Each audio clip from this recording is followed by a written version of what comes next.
Next जो आपका topic है वो है बेटा अर्थमेटिक प्रोग्रेशन।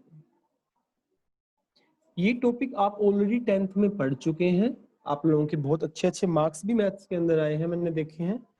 और ये काफी इजी टॉपिक भी है, सो अच्छे से पढ़ें, मेहनत करते रहें। अर्थमेटिक प्रोग्रेशंस जनरली सबसे पहले हम बात करते हैं इसकी डेफिनेशन की, कि डेफिनेशन क्या है अर्थमेटिक की। A sequence in which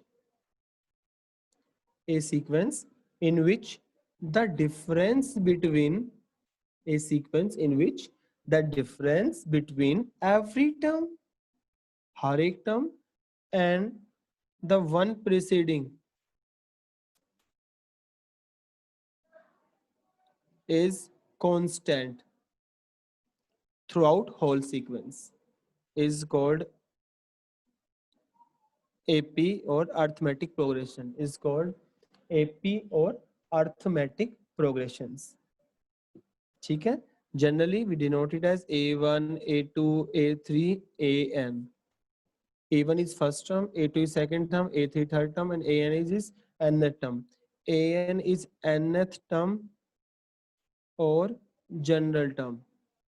Okay, so we write it as also A plus D, A plus 2D, A plus 3D, so on। Now we have the formula nth term denoted as AN and some book can be TN। ये it may be TN or AN, जो आपको याद रखना है। Then the formula is n term is A plus n minus 1 into D। A plus n minus 1 into D is its nth term formula। Suppose मुझे find करनी है 10th term, then it is A plus 9D, 10 minus 1, 9D। मुझे find करनी है 50 term, तो it is A plus 50 minus 1, 14, 9D। ठीक है, तो इसी तरह से आपका चलता रहेगा इसका। आप लोग पहले भी पढ़ चुके हैं क्या होती है n टर्म, कैसे निकालते हैं। ठीक है ना, नेक्स्ट अब हमारे पास आता है बेटा जी प्रॉपर्टीज। हमारे पास कुछ प्रॉपर्टीज आती हैं इसकी एपी की। Properties of AP, properties of AP is first property है इंक्रीज्ड बाय। देखो बेटा मैंने क्या किया, consider an AP a plus d, a plus 2D up to so on. अगर मैं इस एपी के अंदर मैं इसको इंक्रीज कर रहा हूँ, कोई के नंबर पूरी एपी के अंदर हर एक टर्म के अंदर मैं ऐड कर रहा हूँ, सेम नंबर के, कोई भी constant number, then AP does not change. ये it is still in AP, अगर मैं सेम नंबर ऐड भी कर देता हूं तो कोई फर्क नहीं पड़ता है, ये एपी में ही रहेगा। देख लीजिए आप, सेकंड टर्म आपके पास है ए प्लस डी प्लस के minus first term, cancel, it is D. कोई फर्क पड़ा नहीं पड़ा, अब हमें डी ही आ गया। सेकंड इज डिक्रीज्ड बाय, अगर मान लो मैं ये a plus d, a plus 2D so on, अगर मान लो मैं कोई के नंबर इसके अंदर सब्ट्रैक्ट भी कर देता हूं तब भी मेरे पास कोई फर्क नहीं पड़ेगा। जो एपी है वो वापस स्टिल इन एपी, कोई remaining in AP does not change, कोई फर्क नहीं पड़ेगा इसके अंदर। आप देख सकते हैं ए प्लस डी माइनस के, माइनस करोगे माइनस का ए प्लस के, सॉरी क्या, ओनली डी इज हियर। तो अगर मान लो मैं सेम नंबर डिक्रीज भी करता हूं तो मेरी एपी पर कोई फर्क नहीं पड़ता है। ठीक है, थर्ड आता है बेटा मल्टीप्लाइड बाय। अगर मान लो मेरे पास ए plus d, a plus 2d, generally कोई एपी थी, मैं किसी कांस्टेंट के से मल्टीप्लाई कर रहा हूँ पूरी इक्वेशन को, अगर मैं पूरी इक्वेशन को के से मल्टीप्लाई कर रहा हूँ तो भी मेरी एपी पे कोई फर्क नहीं पड़ेगा। देख लीजिए, सेकेंड टर्म के इंटू ए प्लस डी माइनस के ए, ये आ गया के ए प्लस के डी माइनस के ए, कैंसिल, इट इज के डी। सेकेंड करोगे तब भी के ए प्लस 2kd माइनस कर दो के ए माइनस के डी, के ए 2kd में से एक गया kd, तो ये भी क्या रहेगी, एपी ही रहेगी, डज नॉट चेंज। फोर्थ कह रहा है डिवाइडेड बाय एनी नंबर के ए लैम्डा जो भी है, तब भी कोई फर्क नहीं पड़ेगा। आप देख लीजिए, मान लो ये आपके पास कोई एपी थी, a plus d, a plus 2d so on, मैं पूरी को इससे, इसको भी के से डिवाइड कर रहा हूँ। देख लीजिए, a plus d by k minus a by k 1/k as it is a plus d minus a से cancel, it is d by k, throughout d by k ही रहेगा। तो AP does not affected, it is still in AP, it remain in AP. If we add, if we subtract, if we multiply, if we divide by some same quantity. Next properties है आपके पास, मान लो कोई आपके पास क्या दे रखी है, AP दे रखी है, आप ध्यान से समझेंगे इस प्रॉपर्टी को, a plus n minus 1 into D.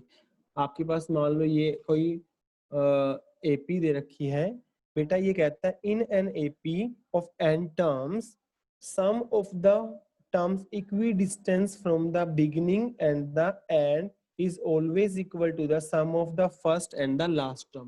देखो, अगर मेरे पास A1 term, A2, A3, A4 और यहाँ पर AN, इससे पहले एक ले लो AN माइनस 1, इससे पहले ले लो AN माइनस 2, जनरली ये कहता है हमेशा A2 plus AN minus 1 always equal होगा A3 plus AN minus 2, always equal होगा first term plus last term के। ठीक है, एपी के अंदर हमेशा मान लो बेटा जी A1, A2, A3 और देखो A20 दे रखा है। ठीक है, तो ये कह रहा है A2 plus A19, A3 plus A18 equal है A4 plus A17, always equal होगा A1 plus A20, first term and the last term.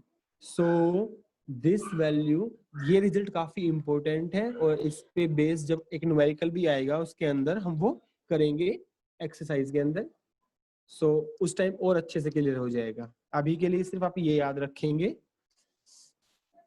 Next आपकी जो प्रॉपर्टी है उसके अंदर ये कह रहा है the sequence AN in AP। अगर देखो बेटा किसी AP की जनरल टर्म किसके अंदर फॉर्म में दे रखी है, लीनियर फॉर्म में दे रखी है। अगर किसी की n टर्म दे रखी है, मान लो AN प्लस B, सबसे पहले तो आपको ये जानने का हक होना चाहिए, आपको ये पता होना चाहिए कि लीनियर टर्म क्या होती है। लीनियर मींस जिसके अंदर वेरिएबल की हाईएस्ट पावर कितनी हो, 1 हो, वेरिएबल की हाईएस्ट पावर कितनी हो, 1, it is called linear term, it is called linear term. So बेटा AN equals to AN plus B ये दे रखा है। अगर आपकी AP इस फॉर्म के अंदर है तो वो हमेशा क्या फॉर्म, अगर आपकी n टर्म इस फॉर्म के अंदर है तो वो हमेशा क्या फॉर्म करेगी, AP फॉर्म करेगी। देख लीजिए, मान लो मेरे पास n टर्म दे रखी है 9 माइनस 5n, क्या दे रखी है, 9 माइनस 5n, ये दे रखी है लीनियर फॉर्म के अंदर।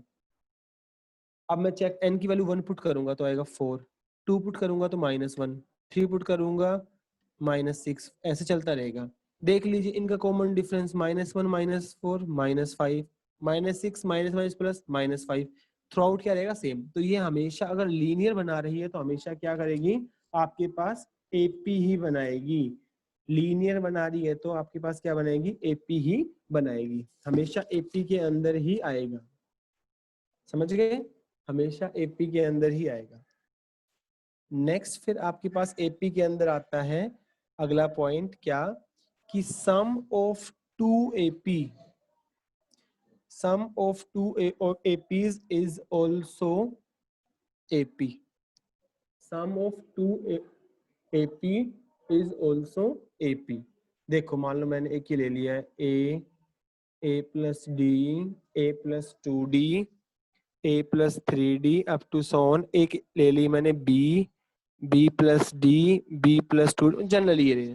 तो अगर मान लो मैं इनको ऐड भी करता हूँ, रेस्पेक्टिवली इनको ऐड भी करता हूँ, तो अगर मैं ऐड कर रहा हूँ A plus D, फिर मैं कर रहा हूँ A plus 2D, फिर मैं कर रहा हूँ A plus 3D और 4D अप टू सोन, तब जो ये सीक्वेंस बनेगी ये अगेन ये भी क्या होगी, आपकी AP ही होगी। ये भी क्या होगी बेटा जी, AP ही होगी।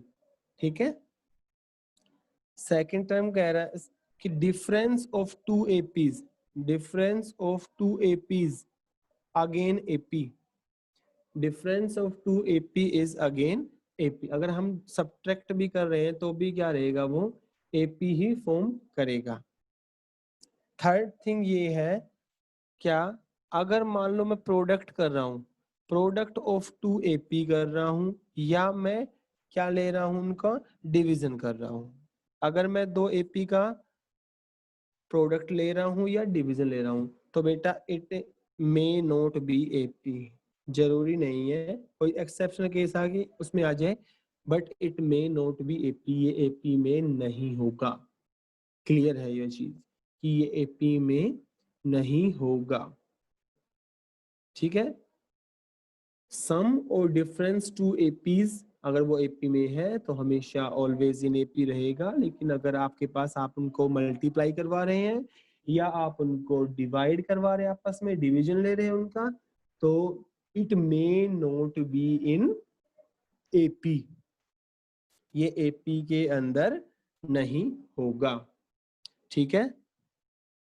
तो जो पहली एक्सरसाइज है सिर्फ इसके अंदर आपको यही है, जनरल टर्म फाइंड करनी है, चेक करना है whether they are in AP और नॉट। ठीक है। इसके अंदर 25 क्वेश्चंस हैं और अभी के लिए सिर्फ मैंने आपको इसका बेसिक बताया है, आपको इसका बेसिक ही लर्न करना है, बेसिक ही पढ़ना है इसका। और पहले वाली एक्सरसाइज जो 9 पॉइंट थी उसका बेसिक प्लस वो एक्सरसाइज कंप्लीट करनी है। और आज वाला जो ये पहले इसका बेसिक पढ़ोगे, अगर आपके पास टाइम बचता है, आपको लगता है कि आप लोग कर सकते हैं, तो इसके क्वेश्चन नंबर 5 तक आप ट्राई करेंगे 9.2 के। वही चेक करना है कि ये AP में है या नहीं है, whether find the its 14 term, find the its 10 term, या this sequence is from AP or not. So वो आप लोगों का कप ऑफ टी है, आप लोग कर सकते हैं उसको 10th में जैसे आपने किया था। ठीक है। ये आपका काम है। किसी भी बच्चे को कोई भी डाउट आए बेसिक से रिगार्डिंग, वो मुझे व्हाट्सएप कर दे कि सर कैसे करना है कैसे नहीं इसका। ठीक है बेटा। सबसे पहले ये सारा बेसिक्स पढ़ोगे, उसके बाद ही हम लोग, बेसिक अगर आपको अच्छे से आ गया तो आप एक्सरसाइज आसान से इजीली सोल्व कर सकते हैं। ठीक है बेटा। तो क्वेश्चन जो 1 to 5 है, फर्स्ट क्वेश्चन में आपको यही है, जनरल टर्म बतानी है। मान लो किसी AP के अंदर दे रखा है, मान लो आपके पास कोई AP दे रखी है, उसके अंदर ये बता दिया कि भाई 7 दे रखा है, 2 दे रखा है, -3 दे रखा है, -8 दे रखा है। कह रहा है show that this is in AP और नोट, या ये भी आ सकता है check whether this term is AP और नोट। तो आप वही करोगे, second term minus first term निकालोगे, 2 - 7 it is -5, third term minus second term निकालोगे, -3 - 2 इट इज -5। ठीक है। -8 माइनस माइनस +3 इट इज -5। देख रहे हो आप थ्रू आउट AP सेम आ रहा है, तो आप क्या बन जाएगा, ये आपका AP बन जाएगा। Yes it is in AP। इस टाइप चेक करना है। अगर मान लो कोई सीक्वेंस दे रखी है आपके पास 2n² + 1, आपको चेक करना है क्या ये सीक्वेंस AP में है या नहीं है। तो अब यहाँ पर n की वैल्यू वेरिएट कर रही है बेटा जी। n की वैल्यू 1 रखोगे इट इज 3, n की वैल्यू 2 रखोगे 2 का स्क्वायर 4, 2 ज़ा 8 9, 3 रखोगे 3 का स्क्वायर 9 18 और ये 19 अप टू सोन। अब इनका डिफरेंस 6 है और इनका 10 है। देख लो क्या डिफरेंस इक्वल है, डिफरेंस इक्वल नहीं है, डिफरेंस इक्वल नहीं है, तो ये AP में नहीं है। सो ऐसे चेक करें। तो आप इसके क्वेश्चन ट्राई करेंगे 7 तक 5 तक। तो एक्सरसाइज 9 आपका होमवर्क जो है वो ये रहेगा। होमवर्क में आपके पास एक्सरसाइज 9.1 कंप्लीट, 9.2 क्वेश्चन 1 to 5 ये काम करना है आपको। Thank you very much. अब किसी को कोई भी चीज है वो मुझसे पूछ सकता है।